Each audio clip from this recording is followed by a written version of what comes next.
I cried. I didn't want him in an institution. I didn't. And all the time he was in there, I cried.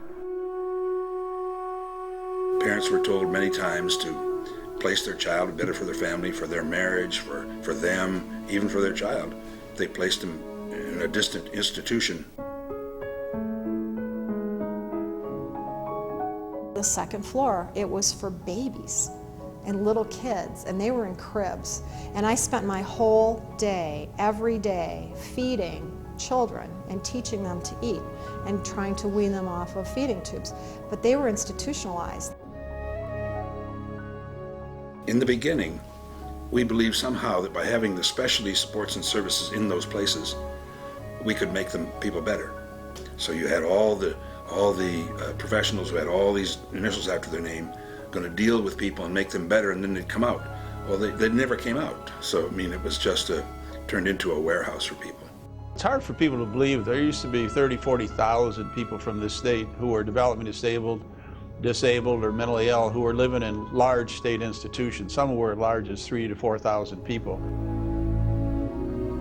There weren't enough of us to go around to be able to really meet their needs, and so positioning was always a challenge.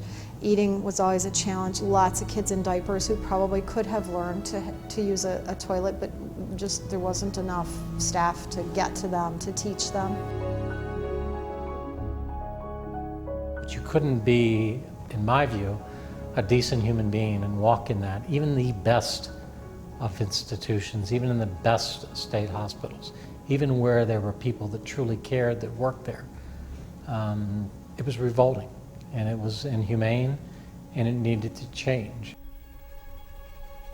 When I lived there, it was not a pretty thing to see. It was people living like you're in prison. What I remember more than anything else was crying when I would leave Southgate Center at the end of the day because I could leave and they couldn't, and it broke my heart.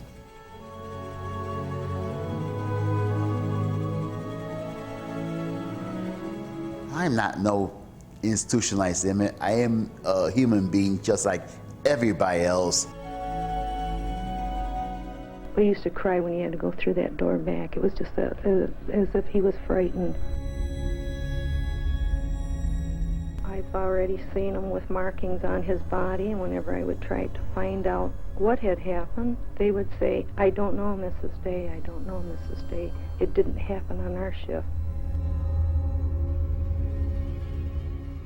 The doctor told my parents the institution would be better for me, and it wasn't.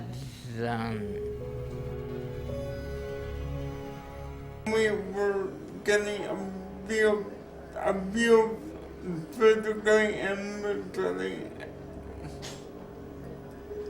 until somebody sued the state of Michigan to get us out of Plymouth. News reports of beatings, sexual abuse, and neglect at the Plymouth Center have been brought to light in recent months. Just this month, 50 crimes against retarded residents were verified by a state-appointed task force investigating the center. Revelation of the goings-on at Plymouth has resulted in many high-level resignations, attendant firings, and suspensions. But perhaps more far-reaching was the revelation by the Special Task Force that abuse will occur as long as there are large state institutions. The lawsuit against Plymouth Center really was the impetus for thousands and thousands of people moving to the community. Basic human rights. We must not lose these rights because of a mental or physical disability. We have the right to live in the community. Our purpose was to move people out of largely 3 state institutions in Wayne County, and also to bring people back into Wayne County who had been placed in outstate institutions. We did this by largely developing 6-bed adult group homes and also children's foster homes. I'm glad I was no more institutions. It was like I got that I'm glad I got the hell out of that place. At the time, the state had to send out a request to let the neighbors know that a group home was coming to the area. And people had not had an opportunity to interact with some of the people who unfortunately had spent many years in the institutions.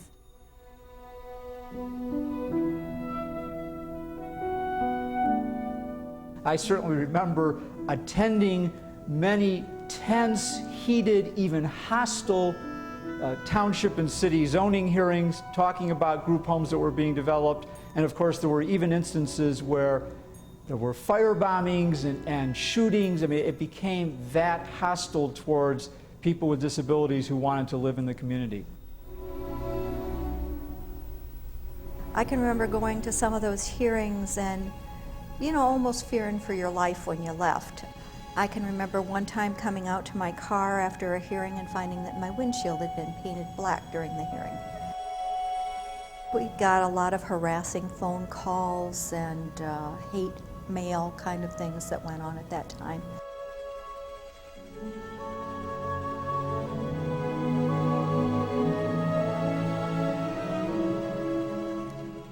To use the R word, to refer to somebody in such a derogatory and pejorative way as a retard is offensive, and it happened quite often back then. I think the real issues were fear, and after people moved in, essentially those fears were dissipated. They keep up their home. They are respectful of everybody in the neighborhood, and they're just very nice to live with. Very nice. The group homes, of course, were the first step in liberating people to live in the community, and then obviously the evolution of which Community Living Services has been a national leader is allowing people and offering them the opportunity to live in their own homes. We thought that in those days we could pick out people who could live together. We essentially went into the institutions and searched around for people who we thought were compatible. It's hard enough to find one person to share your life with, but to find 6 people that are uniquely qualified to live together, that just doesn't happen. How can choice and control exist when you have to live with 5 other people? You didn't have a choice over who those people were. You didn't have a choice where your home was going to be. So we couldn't fulfill our mission and keep that type of a model in play. Our preference today is to help people find homes of their own. We locate housing for them, and we provide supports to them to live in their homes of their choice and with whom they want to live. My life today is what I want it to be. Live on my own, the way I planned to since middle school on. We were fortunate enough to learn about self-determination from those who had started very early on, and it was supported by a national grant. And we were able to participate in that grant. One sailor's got a grant, signing up people. I raised my hand and said, sign me up, I wanna start my life over again. When people own their own place and set their own patterns, their own rhythms of the day and things, it's a whole different world. It's an entirely different atmosphere. People thrive.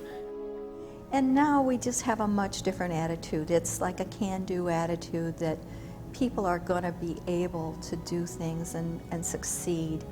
And if their house isn't perfectly organized, it doesn't really matter.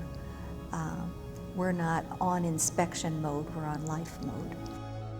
Well, this is a movement that we have that it actually helps a lot of people out, and it actually makes people have a good story to tell about why their life been changed from being in an institution to being in their own house, working in a real job, and just being in a community, having friends. This is something that a lot of people would never thought they would have in life. When I look at those self-determination, I take The first word, self. And look at you. Then take the other word, determination, and your citizens within your community.